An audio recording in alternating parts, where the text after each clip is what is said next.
This is my friend Reece. He's a professional mountain biker, and not the old spandex-clad dorky kind. He's the do a backflip as a warm-up kind. And this guy's Aaron, cinematographer pal who I've known for a while, collaborating on lots of commercials that I've directed. We've created this kind of well-oiled director-cinematographer partnership through the years. And this is me, Mike, dog lover, pilot, and due to certain fortunate work circumstances, currently enjoying a recent increase in my free time.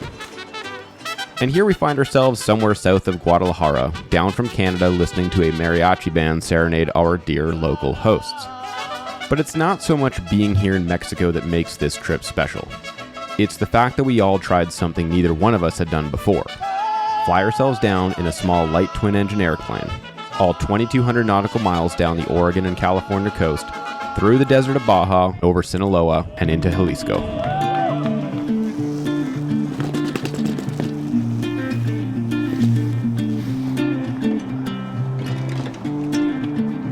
We really didn't know what to expect leaving San Diego that morning.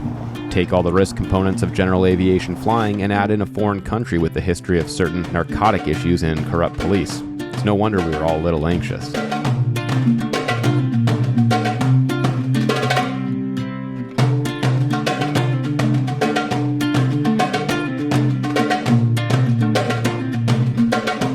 But while most great Mexican flying adventures start here, a stone's throw from Tijuana, ours began a little further north, where the three Canadian amigos reside in Vancouver.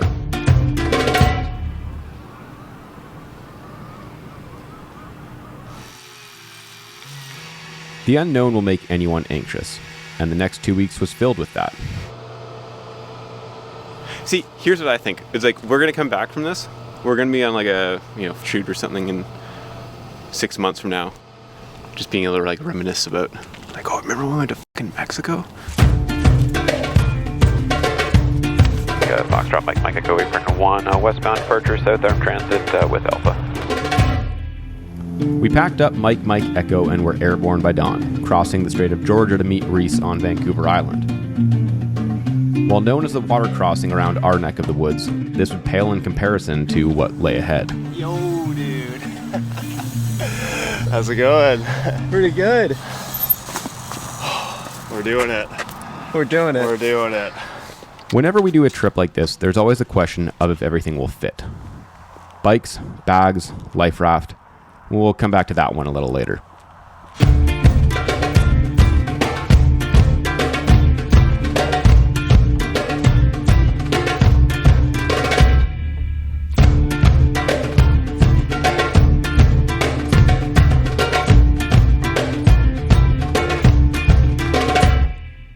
Okay, before we go any further, I want to put this into perspective. A normal, what we pilots call cross-country trip, is anything from going to, say, Calgary, LA, or San Diego. The furthest I've ever flown myself is to Austin, Texas, which is about 1,600 nautical miles. However, we'd be going over 2,200 nautical miles across 3 countries.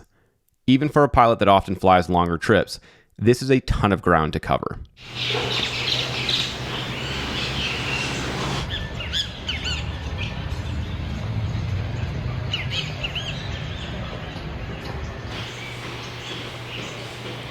How'd you sleep? Pretty good, yeah. It's nice to just sleep with like the doors open, and yeah. I think Eddie could have slept good anywhere after that trip yesterday. Like, how long is the course? Is it like joyride slopestyle length kind of thing? Yeah. Or sweet? Yeah, it's pretty long. It's like,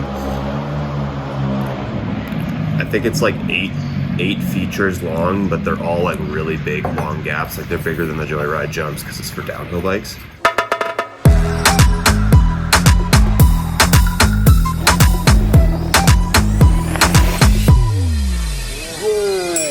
I met Reece a long time ago riding bikes at the Whistler Bike Park, but our paths really collided when we both got our pilot's license. I cut my teeth in the mountain bike world, and it lay a foundation for an awesome film career. I was able to go from shooting mountain bike web videos to broadcast car commercials, and eventually sold my production company. It was eye-opening to dive back into the world I grew up in and see how insane the talent has become.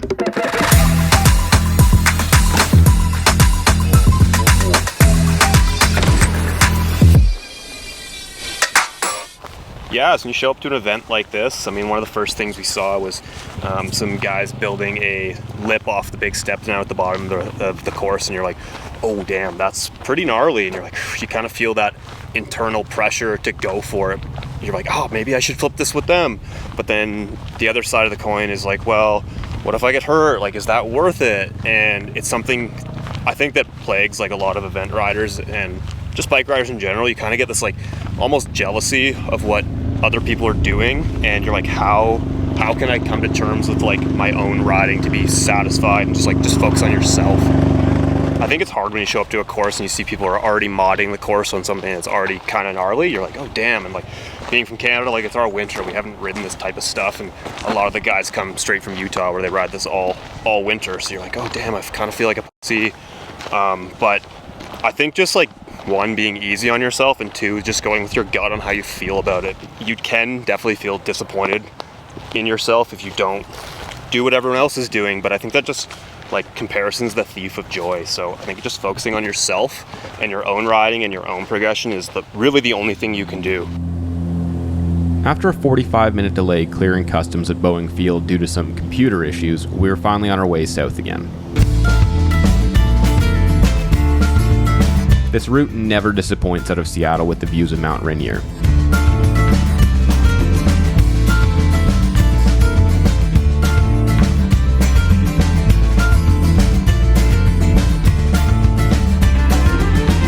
The tailwind started to pick up, and as we trekked further south, we started to see turbine-like ground speeds.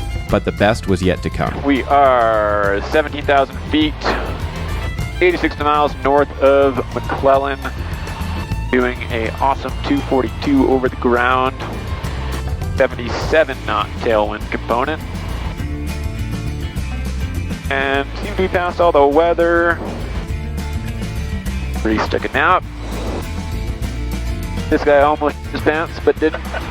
Not too late. We were all a little nervous about getting a stomach bug down there, given that there's no washroom on the plane, and through Baja, diversion airports would be few and far between. Long legs mean we'll find every fuel savings we can, from running lean at peak to finding the cheapest gas possible. Oh, yeah. That feels good. Straight in the legs. That wasn't bad. No, it really wasn't that bad. 2.5 hours. Seriously, that's insanely fast. While we don't have jet-sized tanks on a Seneca, with 123 gallons on board, 10 cents per gallon can still make a nice dent over the course of a trip. Oh yeah. Plain juice. McClellan Field is our midway stop at just over $5 per gallon and let us hit the bathroom and down a quick sandwich before heading to San Diego for our overnight.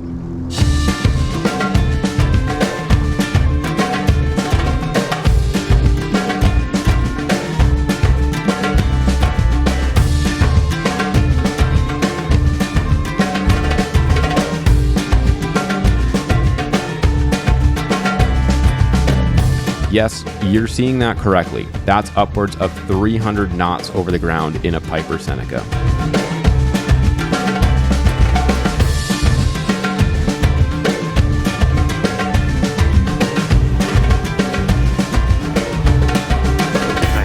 Beauty.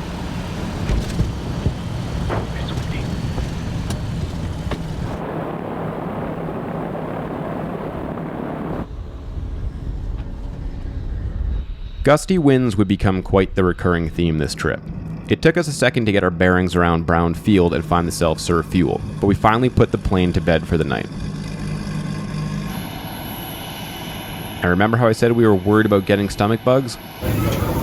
Well, that worry started to go out the window pretty quick, at least for Reece and me. Oh yeah, ready to eat. Dripping out. Yeah.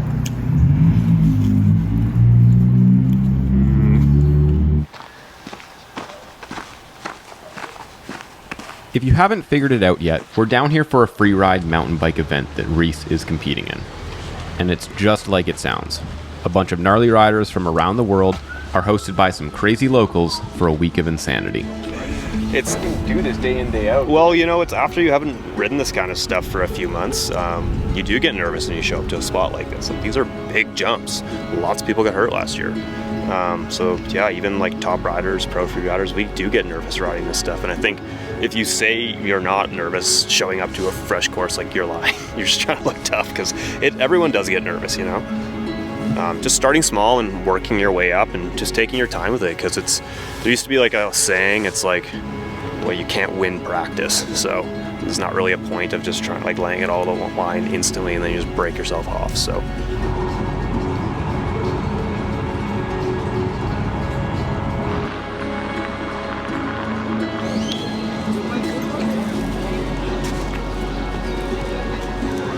I want to take it!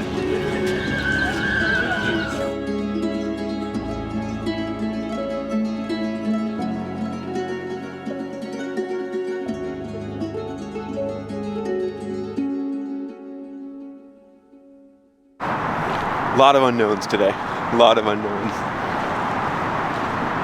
But I think we're prepared. I mean, the nice thing so far is that everyone on the Mexico customs side and airport side are very on top of their communications, very, very prompt, very helpful. So I feel a little bit better that if anything, you know, if we missed anything, that hopefully it's not the end of the world.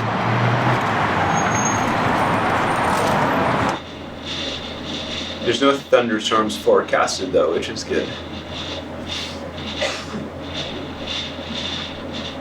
And Guadalajara is looks scattered. Back on the warmer side of Tijuana, we were speeding along the Baja coast at 17,000 feet. All of a sudden, cities and towns just disappeared, leaving endless miles of deserted coastline.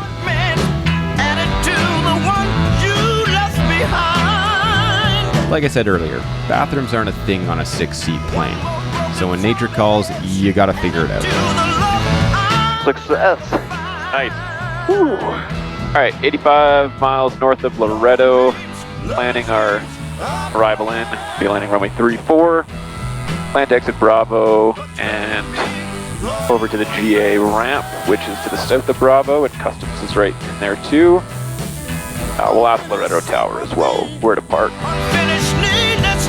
After about 400 miles of silence on the radios, we got a hold of Laredo Tower. Remember those gusty winds I mentioned in San Diego? Yeah, those got even worse here. And now was the moment of truth to see if all the preparation for customs, immigration, and permits were all correct. Bravo to the ramp.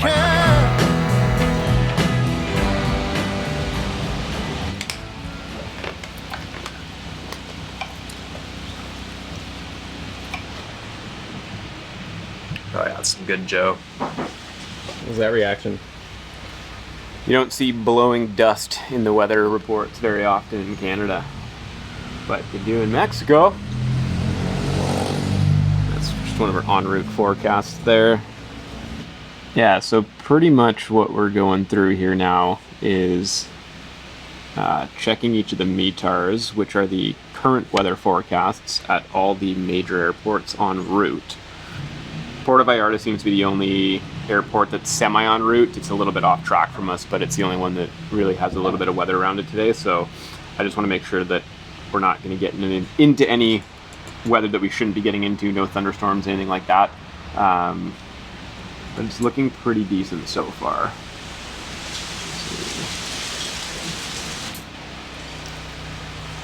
How you feeling, Mike? Good. This will be the most complex flight I've ever done.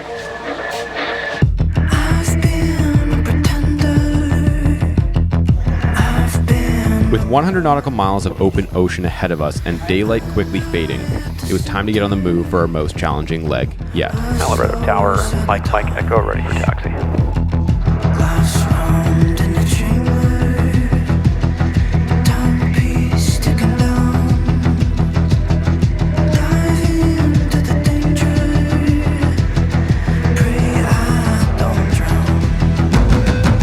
Alright, just cross the Sea of Cortez here. Make it land. 133, el viento 310 con 13 nudos, autorizado para despegar. Cover that 100 nautical mile water crossing. And we're going to report over the Moches VOR and keep going en route. We made it to the mainland of Mexico just as the sun was dipping below the horizon. Now began the long trek down the Sinaloan coast, over Nayarit, and into Jalisco.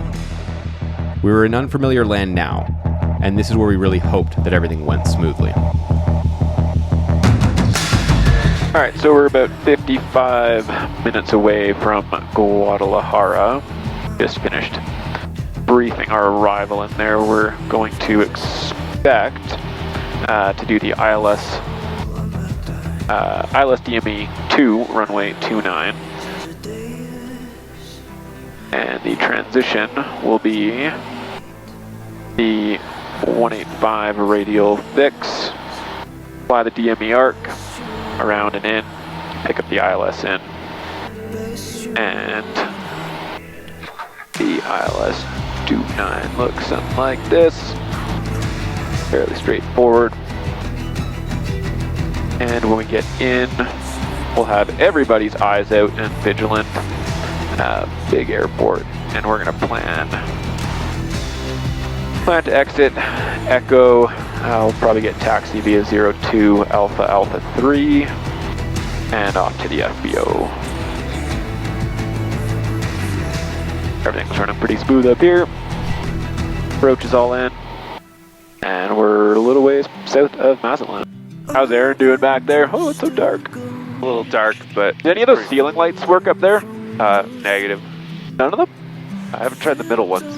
Oh, there you go. Yeah, these are kind of nice, actually. Fading past everything golden, 'cause I am just The faint lights of Guadalajara in the distance woke us up as we prepared for our final landing. What was anticipated to be a complex arrival turned into simple vectors to final and a smooth ILS in. unspoken.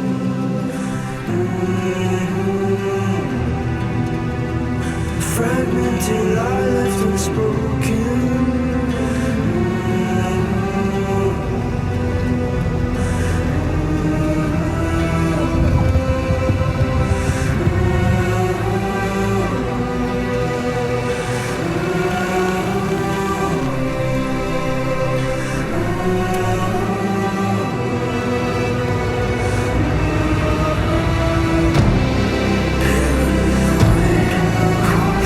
Well, the hard part was over for me now, but it was just beginning for the guys with a week of riding and filming ahead.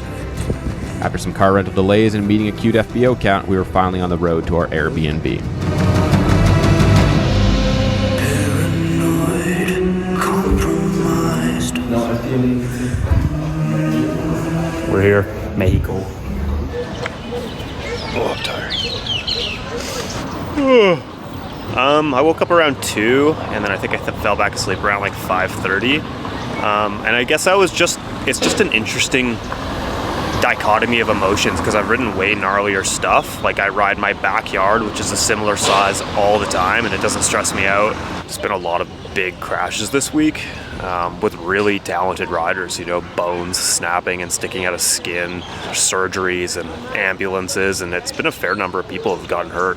It just kind of, I think, gets to me after a little while, that it definitely puts a damper on the fun aspect when people are just getting carted off in an ambulance.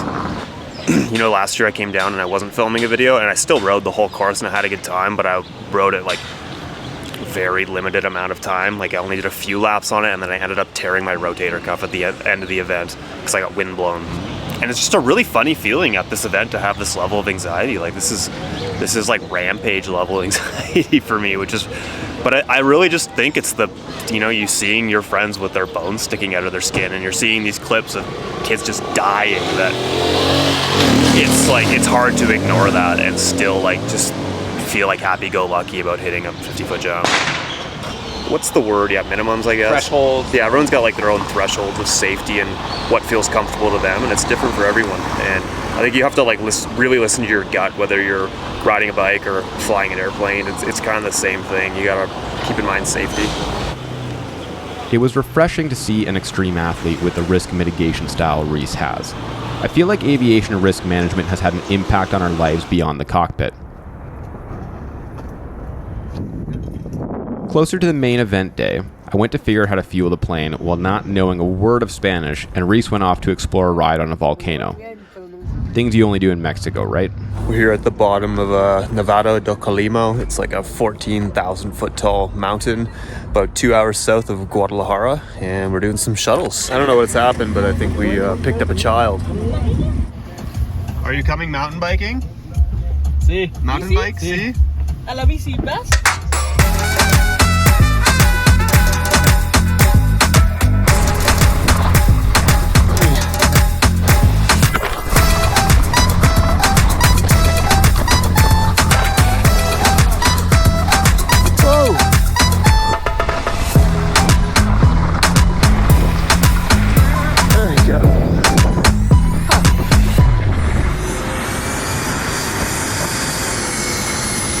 Trying to go get fuel on the other side of the airport here. Called up ground. Asked for taxi over to the general aviation fuel. See how this goes.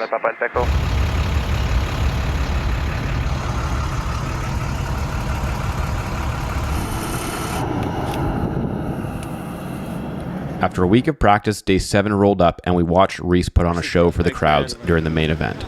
It was finally showtime.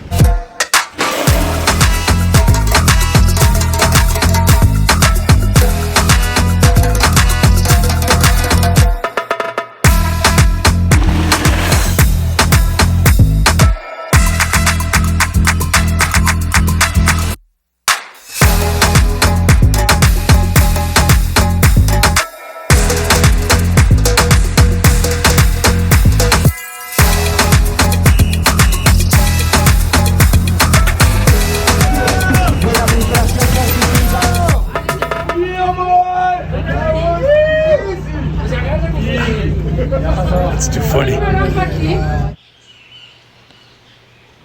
7:15 in the morning, trying to pack everything up to leave here.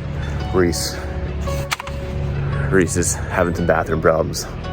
We think he jinxed it yesterday. Hopefully he's all good to make it 8 hours in the plane today. How you doing this morning? We surviving.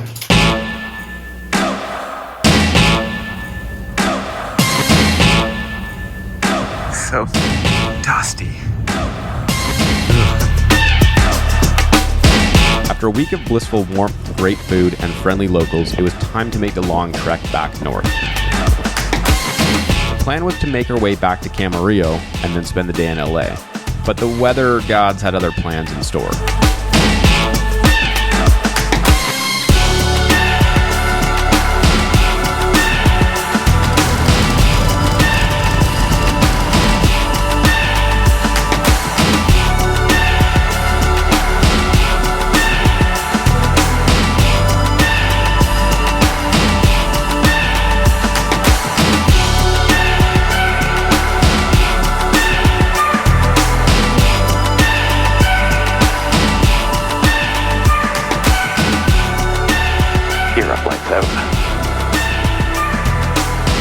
Oh yeah, she is hot.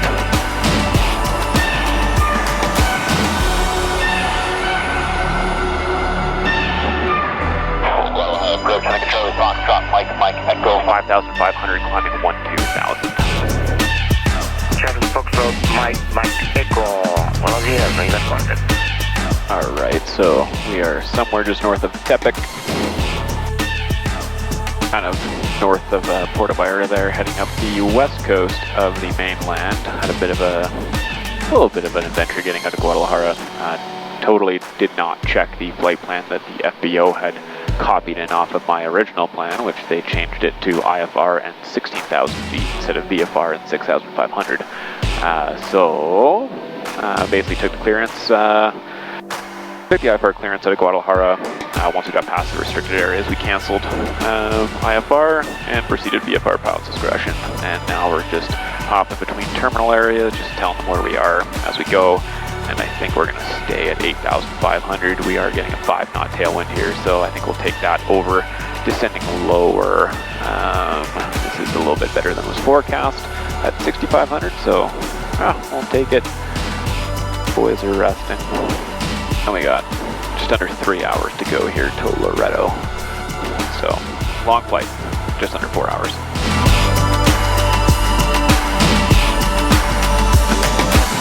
We're cruising up the west coast of the mainland of Mexico right now. We've got the clutch Garmin inReach there. Don't want to travel remotely without it. How you feeling, dude? Better. Nice. Bit of a stomach bug this morning.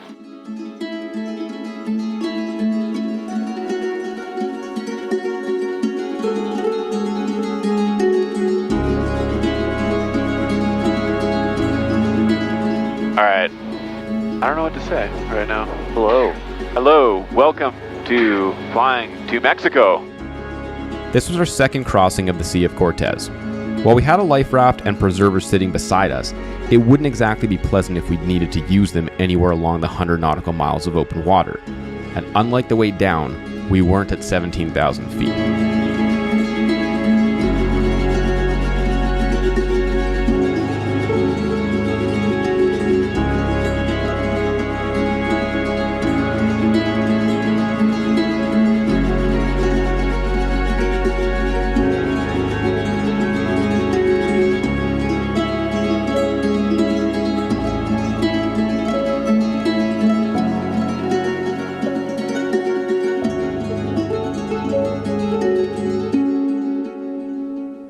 We're going to skip ahead for a second. As you know, our plan was to spend the next day in LA and come home the day after.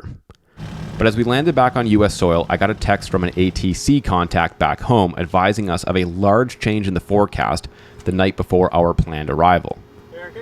A winter warm front was moving through all of Oregon and Washington, bringing freezing rain, and once over Vancouver would bring up to 25 centimeters of snow. First things first, fuel here, Camarillo, dinner.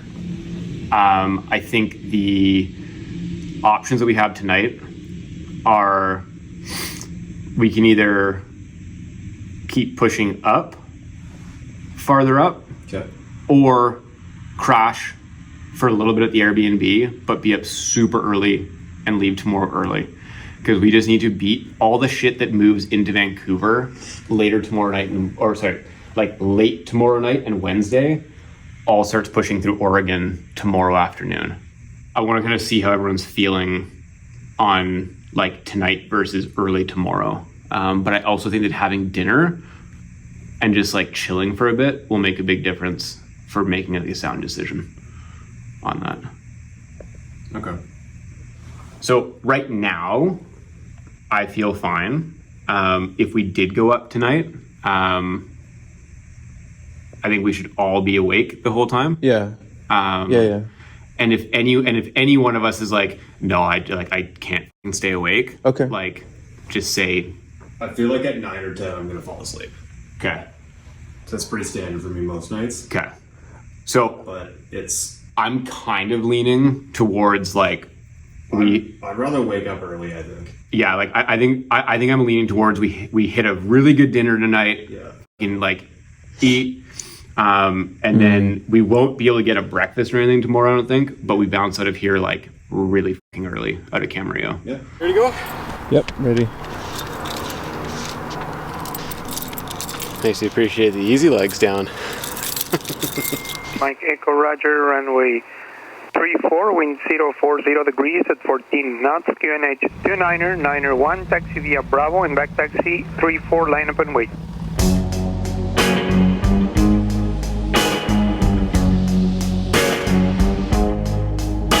Leaving the comforts of home has never been a strong suit, but in hindsight, it's never regretted. We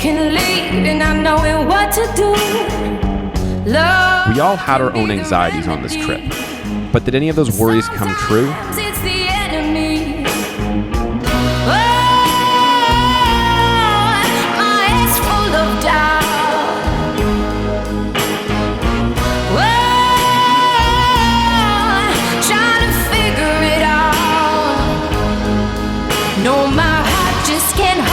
These tears, have I been a fool through all of these years? We're up at 3:46 because we are flying back to Canada earlier than expected. So, big snowstorm and ice storm we gotta beat today. So, we beat that by drinking coffee. Things keep on changing.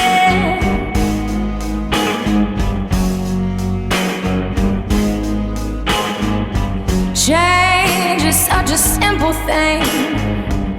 Winter must turn back to spring. The plane didn't get stolen, we didn't get kidnapped, nobody got hurt, and most importantly, nobody had an in-flight bathroom emergency. The world keeps spinning.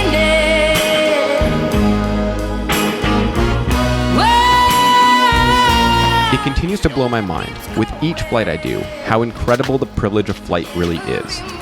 The fact that we can take these planes, small planes, and go on such far-reaching adventures and experience so much is something I strive to never, ever take for granted.